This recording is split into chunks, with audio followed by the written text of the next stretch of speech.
ಹಚ್ಚ ಹಸಿರಿನಿಂದ ಬೆಳೆದು ನಿಂತಿರುವ ಭತ್ತದ ಪೈರನ್ನು ನೋಡಿ ಅದರಿಂದ ಬರುವ ಲಾಭವನ್ನು ಆಲೋಚನೆ ಮಾಡಿ ರಾಮಯ್ಯ ಸೀತಮ್ಮ ಸಂತೋಷ ಪಡ್ತಿದ್ರು. ಸೀತಾ, ಕೈಗೆ ಬರುವ ಲಾಭವನ್ನು ಆಲೋಚನೆ ಮಾಡಿದ್ರೆ ಎಷ್ಟು ಸಂತೋಷ ಆಗ್ತಿದೆ ಅಲ್ವಾ? ಹೌದು ರೀ, 9 ತಿಂಗಳು ಹೊಟ್ಟೆಯಲ್ಲಿರುವ ಮಗು ಹೊರಗಡೆ ಬರುವಾಗ ಎಷ್ಟು ಸಂತೋಷ ಆಗುತ್ತೋ ಅಷ್ಟು ಸಂತೋಷ ಆಗ್ತಿದೆ ಕಣ್ರಿ. ಅಯ್ಯ ರಾಮಯ್ಯ ತಂದೆ, ಈ ಬೆಳೆಯಿಂದ ನಮಗೆ ಒಳ್ಳೆ ಲಾಭ ನಮ್ ಕೈ ಸೇರ್ಲಿಕ್ಕೆ ನೀವೇ ಆಶೀರ್ವಾದ ಮಾಡ್ಬೇಕಪ್ಪ. 3 ಹೊತ್ತು ಇಲ್ಲದಿದ್ರು 2 ಹೊತ್ತಾದ್ರೂ ಹೊಟ್ಟೆ ತುಂಬ ಊಟ ಮಾಡ್ಲಿಕ್ಕೆ ನೀವೇ ಆಶೀರ್ವಾದವನ್ನು ನೀಡ್ಬೇಕಪ್ಪ. ನಾವು ಇಷ್ಟೊಂದು ಆ ರಾಮಯ್ಯ ತಂದೆನ ಕೇಳ್ಬೇಕಾರಿ ಅವರೇ ಎಲ್ಲವನ್ನೂ ನೋಡ್ಕೋತಾರೆ. ಅವರ ಮೇಲಿರುವ ನಂಬಿಕೆಯಿಂದ ತಾನೇ ನಮ್ಮ ಮಗನಿಗೆ ರಾಘವ ಅಂತ ನಾವು ಕೂಡ ಹೆಸರಿಟ್ಟಿರೋದು. ಇಲ್ಲ ಅಂತ ನಾನ್ ಮಾತ್ರ ಯಾವಾಗ ಹೇಳಿದೆ ಸುಶೀಲಾ? ಈ ಬೆಳೆಯಿಂದ ನಮ್ಮ ಕೈಗೆ ಲಾಭ ಬಂದ ತಕ್ಷಣ ನಮ್ಮ ಮಗನ ವಿದ್ಯಾಭ್ಯಾಸಕ್ಕೆ ಮಾಡಿದ ಸಾಲವನ್ನು ತೀರಿಸ್ಬಿಡೋಣ. ನಾನು ಕೂಡ ಅದ್ನೇ ಹೇಳಿದ್ರಿ. ಹೀಗೆ ಅವರಿಬ್ಬರು ಮಾತಾಡ್ತಾ ಇರುವಾಗ ಡಿಗ್ರಿ ಓದ್ತಾ ಇದ್ದ ಅವರ ಮಗಳಾದ ಅನಿತಾ ಅಲ್ಲಿಗೆ ಬಂದ್ಲು. ಅವರಿಬ್ಬರು ಅವರ ಮಗಳನ್ನು ನೋಡ್ತಾ ಇದ್ರು. ಅವಳ ಮುಖದಲ್ಲಿ ಯಾರೋ ಹೊಡೆದ ಹಾಗೆ ಕೈಯ ಗುರುತಿತ್ತು. ಅದನ್ನು ನೋಡಿ, ಅನಿತಾ, ಯಾರಮ್ಮ ನಿನ್ನ ಹೊಡೆದಿದ್ದು? ಅಪ್ಪ, ಆ ವಿಷಯನ ನಾನು ಆಮೇಲೆ ಹೇಳ್ತೀನಿ, ಮೊದಲು ಮನೆಗೆ ಬನ್ನಿ. ಏನಮ್ಮ, ಏನಾಯ್ತು? ಯಾಕೆ ಅಷ್ಟೊಂದು ದುಃಖ ಪಡ್ತಾ ಇದೀಯಾ? ನಿನ್ನ ಯಾರು ಹೊಡೆದಿದ್ದು? ಅಮ್ಮ, ಅಣ್ಣ ತುಂಬ ಕುಡಿದ್ಬಿಟ್ಟು ನಮ್ಮ ಮನೆಗೆ ಬರೋ ದಾರಿನ ಮರ್ತೋಗಿ ಪಕ್ಕದ ಮನೆ ಗೌರಮ್ಮ ಇದ್ದಾರೆ ಅಲ್ವಾ, ಅವ್ರ ಮನೆಯೊಳಗೆ ಹೋಗಿ ವಾಂತಿ ಮಾಡಿ ಇಟ್ಟಿದ್ದಾನೆ. ಅವರು ಅಣ್ಣನ ಹೊಡಿತಾ ಇದ್ರು. ನಾನು ಮಧ್ಯೆ ಹೋದೆ. ಅವರು ಹೊಡೆದ ಏಟು ನನಗೂ ಬಿತ್ತಮ್ಮ. ಹಾಗೆ ಹೇಳಿದಾಗ ಅವಳ ತಂದೆ ದುಃಖದಿಂದ ಕಣ್ಣೀರಾಕಿಕೊಂಡು, ಸಣ್ಣ ಮಗುವಿನಿಂದ ನನ್ನ ಮಗಳಿಗೆ ಒಂದೇಟು ಕೂಡ ಹೊಡೆಯದೆ ಮುದ್ದಿನಿಂದ ಸಾಕಿದೀನಿ. ಅಂಥದ್ರಲ್ಲಿ ಆ ಗೌರಮ್ಮ ನನ್ನ ಮಗಳನ್ನ ಹೊಡೆದಿದ್ದಾಳ. ಇದಕ್ಕೆಲ್ಲ ಆ ಕುಡುಕ ನನ್ನ ಮಗ ತಾನೇ ಕಾರಣ. ಇವತ್ತವನ್ನ ನಾನು ಸುಮ್ಮನೆ ಬಿಡೋದಿಲ್ಲ. ಅವನ ಸಾವು ಇವತ್ತು ನನ್ನ ಕೈಯಿಂದಾನೆ. ರಾಮಯ್ಯ ಕೋಪದಿಂದ ಹೊಲದಿಂದ ಒಂದು ದೊಣ್ಣೆಯನ್ನು ತೆಗೆದುಕೊಂಡು ಕೈಯಲ್ಲಿಡ್ಕೊಂಡ್ರು. ಒಬ್ನೇ ಒಬ್ಬ ಮಗ ಇರೋದು. ವಯಸ್ಸಾದ ಕಾಲದಲ್ಲಿ ನಮ್ಮನ್ನ ಅವನೇ ನೋಡ್ಕೋತಾನೆ ಅಂತ ಎಷ್ಟೋ ಕಷ್ಟಪಟ್ಟು ಸಾಲ ಮಾಡಿ ಅವನ್ನ ಓದಿಸಿದ್ರೆ ಅವನು ಓದಿ ಮುಗಿಸಿ ಕೆಲ್ಸಕ್ಕೋಗ್ದೆ ನಮ್ಮನ್ನೇ ಸಾಯಿಸ್ತಾ ಇದ್ದಾನೆ. ಆ ಗಂಗಮ್ಮನ ಜೊತೆ ಕ್ಷಮೆ ಕೇಳಬೇಕು. ಹೀಗೆ ದುಃಖದಿಂದ ಮಾತಾಡ್ತಾ ಇರುವಾಗ ರಾಮಯ್ಯ ಕೋಪದಿಂದ ದೊಣ್ಣೆಯನ್ನು ತೆಗೆದುಕೊಂಡು ಮನೆಗೆ ಹೊರಟ್ರು. ರಾಮಯ್ಯ ಕೋಪದಿಂದ ಹೋಗೋದ್ನ ನೋಡಿ ಸೀತಮ್ಮ, ಅನಿತಾ ಅವರ ಹಿಂದೆನೆ ಮನೆಗೆ ಹೊರಟೋದ್ರು. ಗೌರಮ್ಮ ಅವರ ಮನೆಯ ಹೊರಗಡೆ ಕುಡಿದಿರುವ ರಾಘವನನ್ನು ಸರಿಯಾಗಿ ಹೊಡೆಯುತ್ತಾ ಬಾಯಿಗೆ ಬಂದಾಗೆ ಬೈತಾ ಇದ್ರು. ರಾಮಯ್ಯ, ಸೀತಾ ವೇಗವಾಗಿ ಗಂಗಮ್ಮನ ಮನೆಗೆ ಬಂದ್ರು. ಬಂದ್ರಾ? ಇದೇನಾ ಮಗನನ್ನು ಬೆಳೆಸುವ ಲಕ್ಷಣ? ಅಮ್ಮ, ನನ್ ಮಗನ್ನ ಹೊಡಿಬೇಡಿ. ಇಲ್ ನೋಡಮ್ಮ ಸೀತಮ್ಮ, ಒಳಗೋಗಿ ಮರ್ಯಾದೆಯಿಂದ ನಿನ್ ಮಗ ಮಾಡಿದ ವಾಂತಿನ ಕ್ಲೀನ್ ಮಾಡಿ, ಇಲ್ಲದಿದ್ರೂ ಅದುವರೆಗೂ ಹೊಡಿತಾನೆ ಇರ್ತೀನಿ. ನೀವು ಹೇಳಿದ ಹಾಗೆ ಮನೆನ ಕ್ಲೀನ್ ಮಾಡ್ತೀನಿ, ಆದ್ರೆ ನನ್ ಮಗನ್ನ ಮಾತ್ರ ಹೊಡಿಬೇಡಿ. ನೀನ್ ತೊಳೆಯುವ ತನಕ ಹೊಡಿತಾನೆ ಇರ್ತೀನಿ ಸೀತಾ, ಮೊದ್ಲು ಇಲ್ಲಿಂದ ಹೋಗು. ಹೀಗೆ ತಕ್ಷಣ ಗಂಗಮ್ಮ ಸೀತಾ ಮನೆಯೊಳಗೆ ಹೋದ್ರು. ಮಗನನ್ನು ಒಡೆಯುವುದನ್ನು ನೋಡಿ ರಾಮಯ್ಯನಿಗೆ ದುಃಖವಾಗಿ ಕೈಯಲ್ಲಿದ್ದ ಕೋಲನ್ನು ಕೆಳಗೆ ಹಾಕಿದ್ರು. ಕಣ್ಣೀರು ಹಾಕಿಕೊಂಡು ಗಂಗಮ್ಮನ ಕಾಲಿಗೆ ಬಿದ್ರು. ನನ್ನ ಮಗ ಮಾಡಿದ ತಪ್ಪಿಗೆ ನಾನ್ ನಿಮ್ ಜೊತೆ ಕ್ಷಮೆ ಕೇಳ್ತೀನಿ. ಹಾಗೆ ಕೇಳಿಕೊಂಡಾಗ ಗಂಗಮ್ಮನಿಗೆ ಬೇಜಾರಾಗಿ ರಾಘವನನ್ನು ಒಡೆಯುವುದನ್ನು ನಿಲ್ಸಿದ್ರು. ಸೀತಮ್ಮ, ಅನಿತಾ ಹೊರಗಡೆ ಬಂದ್ರು. ಅಮ್ಮ, ಮನೆಯೆಲ್ಲ ಕ್ಲೀನ್ ಮಾಡಿದೀವಿ, ಇವಾಗ ಮಗನ್ನ ಕರ್ಕೊಂಡೋಗ್ಬೋದಾ? ತಪ್ಪಾಗಿ ತಿಳ್ಕೊಬೇಡಿ ರಾಮಯ್ಯಣ್ಣ, ನಿಮ್ಮ ಮಗ ಮಾಡಿದ ತಪ್ಪಿನಿಂದ ಮಗನ್ನ ಹೊಡೆದೆ, ಮಧ್ಯದಲ್ಲಿ ಬಂದ ಅನಿತನ ಕೂಡ ಹೊಡೆದ್ಬಿಟ್ಟೆ, ಹಾಗೆ ಅಂತ ಹೇಳಿ ಅಲ್ಲಿಂದ ಹೊರಟೋದ್ಲು. ರಾಮಯ್ಯ ಕುಡಿದಿರುವ ತನ್ನ ಮಗನನ್ನು ಕರೆದುಕೊಂಡು ಮನೆಗೆ ಬಂದು ಹೊರಗಡೆ ಮಂಚದ ಮೇಲೆ ಮಲಗಿಸಿದ್ರು. ಕುಡಿದಿರುವ ತನ್ನ ಮಗನನ್ನು ನೋಡಿ ದುಃಖದಿಂದ ಕೈಯಲ್ಲಿರುವ ಟವಲನ್ನು ಹಿಡಿದುಕೊಂಡು ಅಳ್ತಾನೇ ಇದ್ರು. ಅದನ್ನು ನೋಡಿದ ಸೀತಮ್ಮ, ಅನಿತಾ ದುಃಖಪಟ್ರು. ರೀ, ನೀವು ಎಷ್ಟು ಕಲ್ಲು ಮನುಷ್ಯ, ನಿಮ್ಮ ಮಗನಿಗೋಸ್ಕರ ಕಣ್ಣೀರಾಗ್ತಾ ಇದ್ದೀರಾ? ಎಷ್ಟು ಕಲ್ಲು ಮನುಷ್ಯನಾದ್ರು ಇವನು ನನ್ನ ಮಗ ಅಲ್ವ ಸೀತಾ? ನಮ್ಮ ಮಗನ ನಮ್ಮ ಕಣ್ಮುಂದೆ ಒಡೆಯುವಾಗ ನನಗೆ ಎಷ್ಟು ದುಃಖ ಆಯ್ತು ಅಂತ ಗೊತ್ತಾ? ನಿಮ್ನ ನೋಡಿದ್ರೇನೆ ಅದು ಗೊತ್ತಾಗ್ತಿದೆ ರೀ. ಹಾಗೆ ಹೇಳಿದಾಗ ರಾಮಯ್ಯ ಕಣ್ಣೀರನ್ನು ಒರೆಸಿಕೊಂಡ್ರು.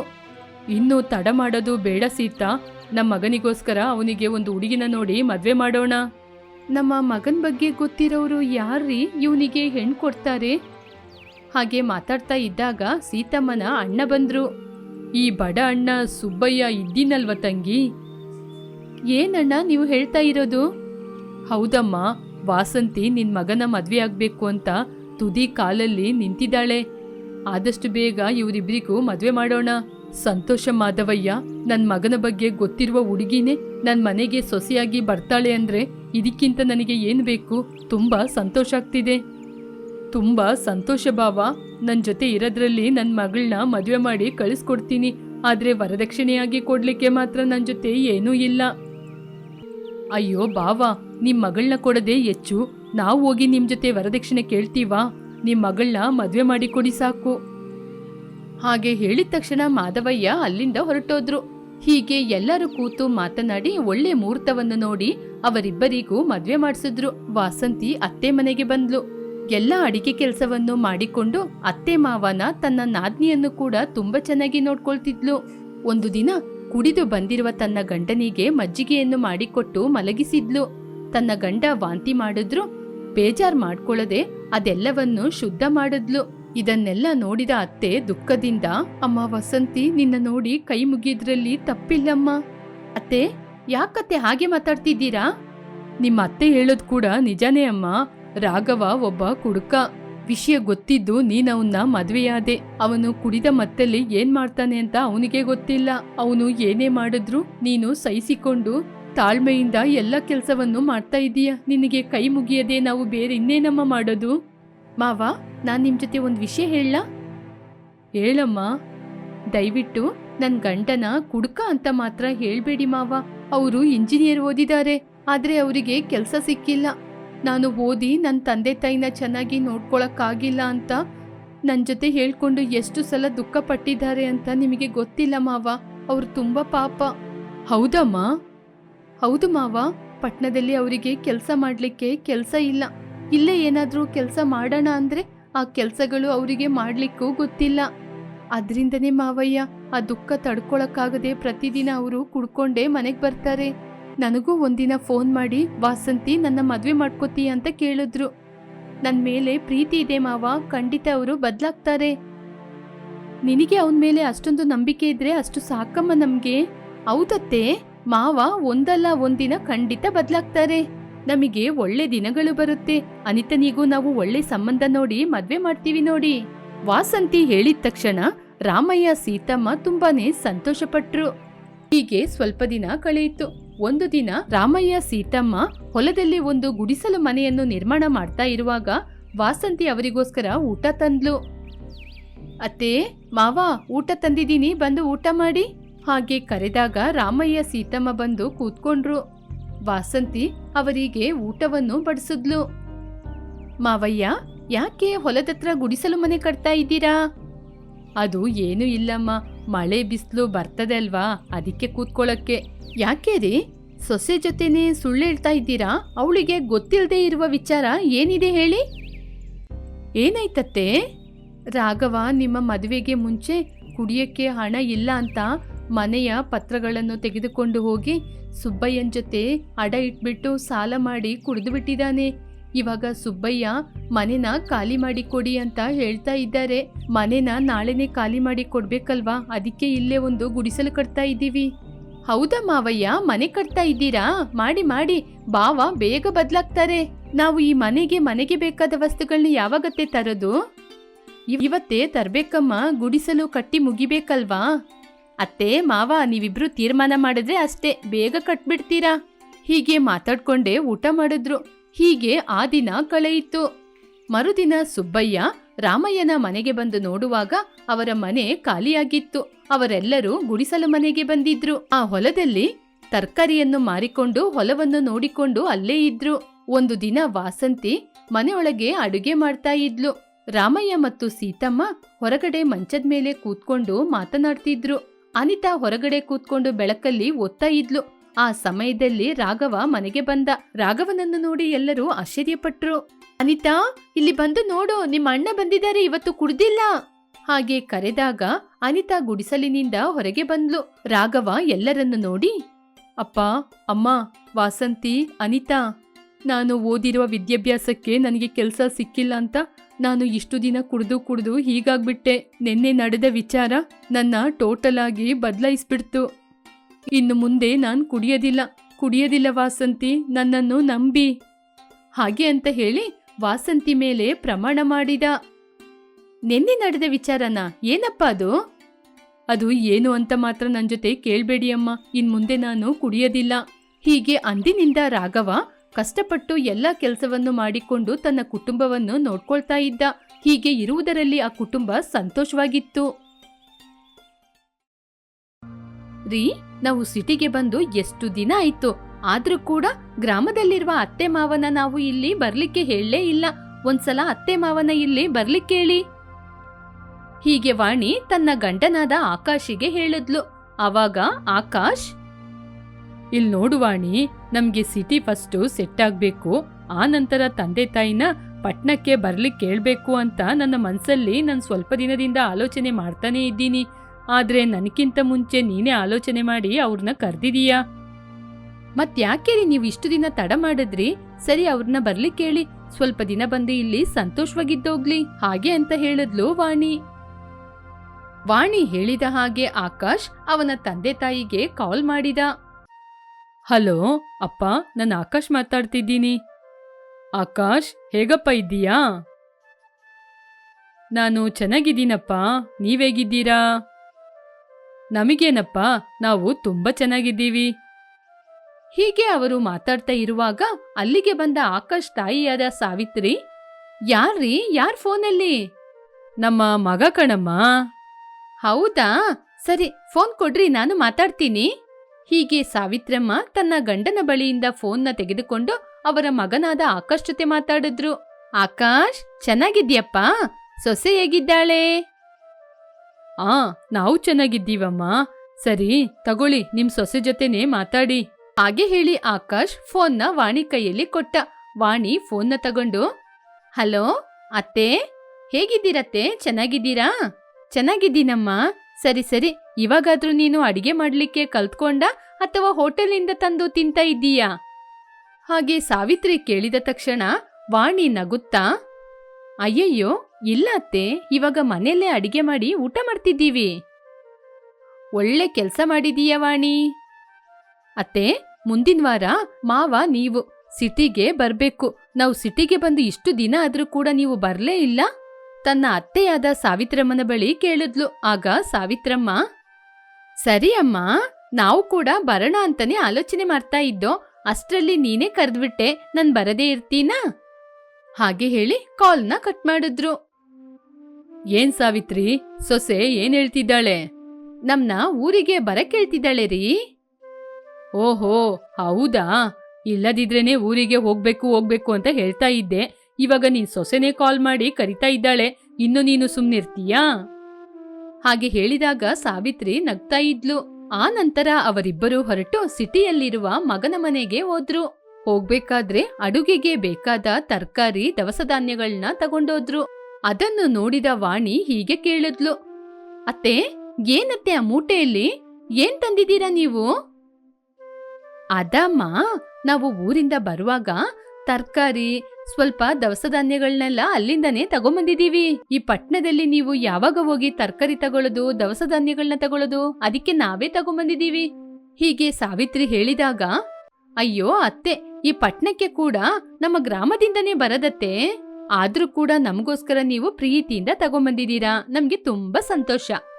ಹೀಗೆ ಆ ದಿನ ಇಡೀ ಅತ್ತೆ ಸೊಸೆ ಇಬ್ರು ಕೂತ್ಕೊಂಡು ಅಲ್ಲಿನ ಕತೆಗಳನ್ನ ಮಾತಾಡ್ತಾನೇ ಇದ್ರು. ಮರುದಿನ ಬೆಳಗಿನ ಜಾವ ಸಾವಿತ್ರಮ್ಮ ಎಂದಿನಂತೆ ಬೆಳಿಗ್ಗೆ 4 ಗಂಟೆಗೆ ಎದ್ದು, ಅರೆ, ಬೆಳಿಗ್ಗೆ 4 ಗಂಟೆ ಆಯ್ತು, ಏನು ಸೊಸೆ ಇನ್ನೂ ಎದ್ದೇಳಲೇ ಇಲ್ಲ? ಇದೇ ಗ್ರಾಮದಲ್ಲಾಗಿದ್ರೆ ಇವಾಗ ಎಲ್ಲ ಎದ್ದು ಕೆಲಸ ಮಾಡ್ಲಿಕ್ಕೆ ಆರಂಭಿಸಿರ್ತಾರೆ. ಹೀಗೆ ಆಲೋಚನೆ ಮಾಡ್ಕೊಂಡು ಸಾವಿತ್ರಮ್ಮ ತನ್ನ ಸೊಸೆಯ ಬಾಗಿಲನ್ನು ತಟ್ಟಿದ್ರು. ಸೊಸೆ ಯಾರು ಅಂತ ನೋಡಿ ಎದುರಲ್ಲಿ ನೋಡಿದ್ರೆ ತನ್ನ ಅತ್ತೆಯಾದ ಸಾವಿತ್ರಮ್ಮ ಮುಂದೆ ನಿಂತಿದ್ರು. ಆಗ ವಾಣಿ ತನ್ನ ಅತ್ತೆಯನ್ನು ನೋಡಿ, ಅತ್ತೆ, ಏನತ್ತೆ, ಕುಡಿಲಿಕ್ಕೆ ಏನಾದ್ರೂ ನೀರ್ ಬೇಕಾಗಿತ್ತಾ? ಅದಕ್ಕೆ ಬಂದ್ರಾ? ಅದನ್ನು ಕೇಳಿ ಅತ್ತೆ ಆಶ್ಚರ್ಯಪಟ್ರು. ಏನು, ನಡು ರಾತ್ರಿನಾ? ಏನಮ್ಮ ಮಾತಾಡ್ತಿದ್ದೀಯಾ? ಬೆಳಿಗ್ಗೆ 4 ಗಂಟೆ ಆಯ್ತು, ಅಡಿಗೆ ಎಲ್ಲ ಮಾಡ್ಬೇಕಲ್ವಾ, ಯಾಕಿನ್ನು ಎದ್ದಿಲ್ಲ? ಅಯ್ಯೋ ಅತ್ತೆ, ಬೆಳಿಗ್ಗೆ 4 ಗಂಟೆಗೆ ಎದ್ದು ಅಡಿಗೆ ಮಾಡ್ಲಿಕ್ಕೆ ಇದೇನು ಗ್ರಾಮನ? ನೀವ್ ಹೋಗಿ ಮಲ್ಕೊಳ್ಳಿ ಅತ್ತೆ, ನಾನ್ ನಿಮ್ನ ಎಬ್ಬಿಸ್ತೀನಿ. ಹಾಗೆ ಹೇಳಿ ವಾಣಿ ಬಾಗಿಲಾಕಿ ಮಲಗಿ ನಿದ್ರೆ ಮಾಡಿದ್ಲು. ಅದನ್ನು ನೋಡಿ ಅತ್ತೆಯಾದ ಸಾವಿತ್ರಿ, ಏನ್ ನನ್ ಸೊಸೆ ಹೀಗಿದ್ದಾಳೆ? ಹಾಗೆ ಹೇಳಿ ಅವರೇ ಹೋಗಿ ಕೆಲಸವನ್ನು ಆರಂಭಿಸಿದ್ರು.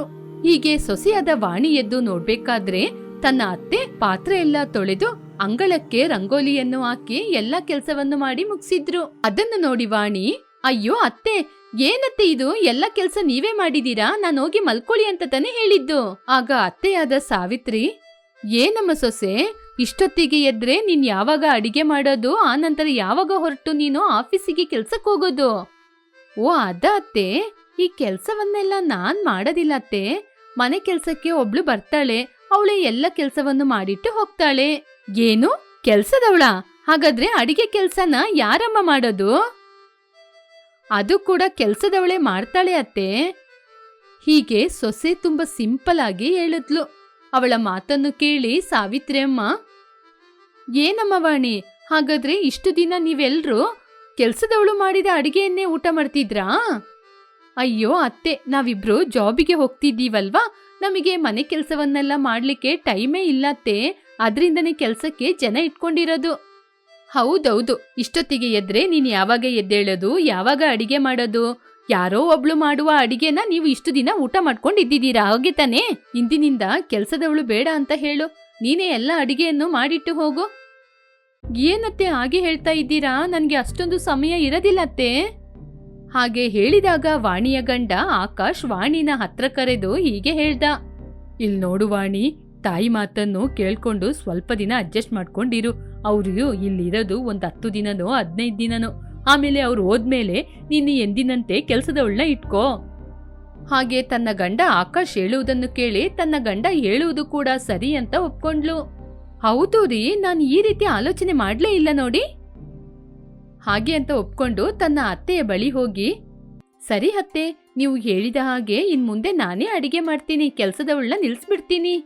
ಅದು ನನ್ ಸೊಸೆ ಅಂದ್ರೆ ಹೀಗಿರ್ಬೇಕು. ಹಾಗೆ ಅಂತ ಮನ್ಸಲ್ಲಿ ಆಲೋಚನೆ ಮಾಡಿದ್ರು.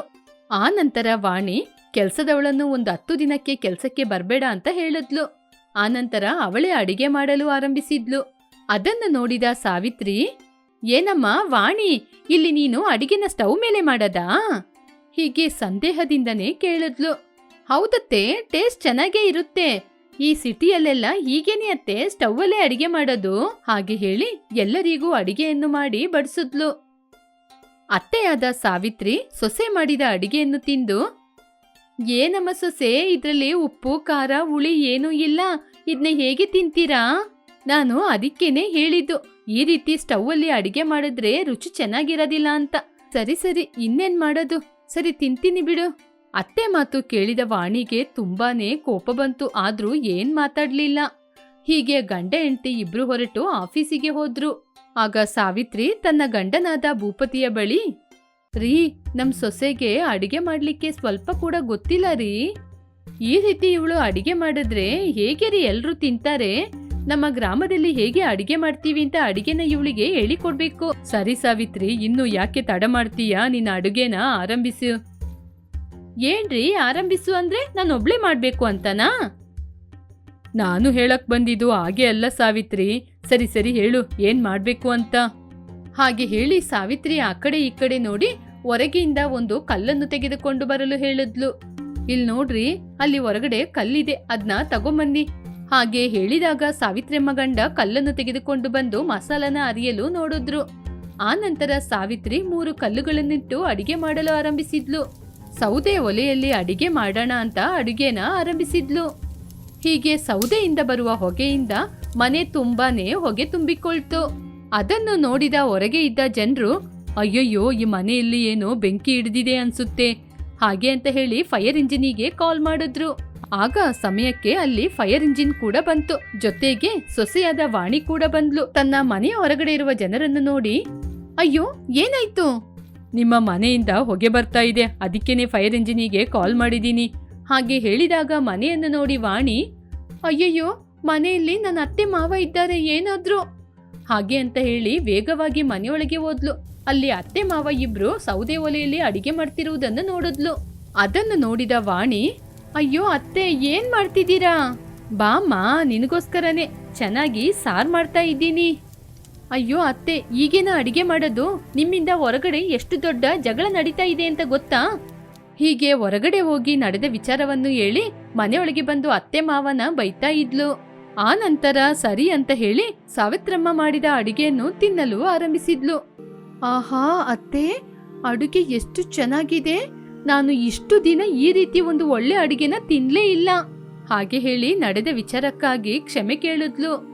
ಆ ನಂತರ ವಾಣಿ ತನ್ನ ಅತ್ತೆಯ ಬಳಿ, ಅತ್ತೆ, ಇನ್ ಮುಂದೆ ನೀವು ಊರಿಗೆ ಹೋಗ್ಬೇಡಿ, ನೀವು ಇಲ್ಲೇ ಅಡಿಗೆ ಮಾಡಿ ಕೊಡಿ ನನಗೆ, ಹಾಗೆ ಹೇಳಿದಾಗ ಸಾವಿತ್ರಮ್ಮ ಕೂಡ ಒಪ್ಪಿಕೊಂಡ್ರು. ಆ ನಂತರ ವಾಣಿ ಸೌದೆ ಒಲೆಗೋಸ್ಕರ ಒಂದು ಸಪರೇಟ್ ಅಡಿಗೆ ಮನೆಯನ್ನ ನಿರ್ಮಾಣ ಮಾಡಿಕೊಟ್ಲು.